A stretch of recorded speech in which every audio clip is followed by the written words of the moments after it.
Wongso kopi sianida. Proses berjalannya kasus kopi sianida Mirna Salihin mendapatkan perhatian publik yang luar biasa ketika itu. Sejumlah televisi swasta bahkan melakukan siaran langsung menayangkan setiap proses peradilan kasus tersebut. Kala itu, Ferdy Sambo yang masih menjabat sebagai Wakil Direktorat Reserse Kriminal Umum Polda Metro Jaya bersama atasannya, Kepala Direktorat Reserse Kriminal Umum, Ditreskrimum, Polda Metro Jaya, Brigjen Krishna Murti berhasil mengungkap kasus panas ini. Kasus kopi sianida Mirna Salihin. Pada 6 Januari 2016, Wayan Mirna Salihin diberitakan meninggal dunia setelah meminum kopi yang ternyata mengandung racun sianida. Mengutip dari Brianica, sianida adalah senyawa kimia yang mengandung gugus sianur dengan atom karbon terikat 3 ke atom nitrogen. Sebelum mengembuskan napas terakhirnya, Mirna diketahui bertemu dengan dua teman kuliahnya, yaitu Jessica Kumala Wongso dan Hani di Cafe Olivier, Grand Indonesia, Jakarta. Saat bertemu di kafe tersebut, Mirna memesan kopi Vietnam. Namun, setelah meminum kopi tersebut, Mirna langsung mengalami kejang-kejang disusul dengan keluarnya buih-buih dari mulutnya. Saat itu juga, tubuh Mirna sudah tidak sadarkan diri. Saat masa-masa kritisnya, Mirna sempat dibawa ke sebuah klinik di Grand Indonesia. Namun, nyawa Mirna sudah tidak tertolong lagi ketika melakukan perjalanan menuju Rumah Sakit Abdi Waluyo. Dari hasil penyelidikan, Krishna Murti bersama Ferdy Sambo mengungkapkan bahwa terdapat zat sianida dalam kopi yang diminum oleh Mirna. Racun mematikan tersebut juga ditemukan di lambung Mirna.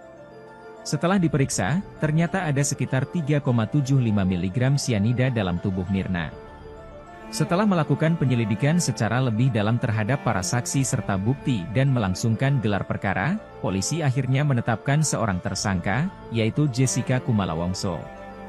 Jessica benar-benar dinyatakan sebagai tersangka pada akhir Januari 2016, sebelum akhirnya divonis bersalah oleh Pengadilan Negeri Jakarta Pusat pada 27 Oktober 2016 lalu.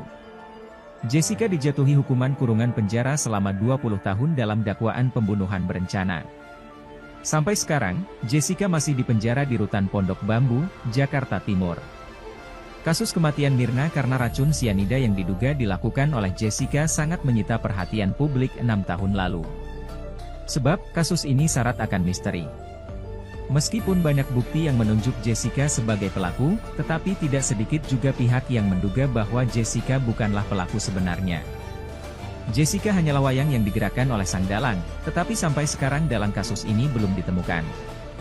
Selain itu, meski sudah divonis bahwa Jessica sebagai tersangka pembunuhan oleh pengadilan, tetapi sampai sekarang Jessica tidak mengakui jika dirinya sebagai pelaku yang meracuni temannya sendiri, Mirna. Sampai sekarang, salah satu bukti kuat berupa celana jeans yang dipakai Jessica ketika kejadian tidak pernah ditemukan. Celana jeans tersebut diduga terdapat bekas tumpahan cairan sianida yang diberikan langsung oleh Jessica ke gelas Mirna. Namun, sayang bukti kuat ini tidak pernah dikeluarkan sampai sekarang. Ferdy Sambo dan tim berhasil mengungkap kasus ini, karirnya pun langsung melejit.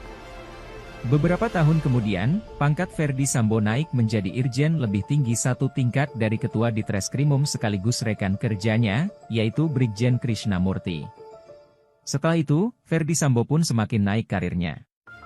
Terbukti, Ferdy Sambo pernah menjabat sebagai Direktur Tindak Pidana Umum Mabes Polri.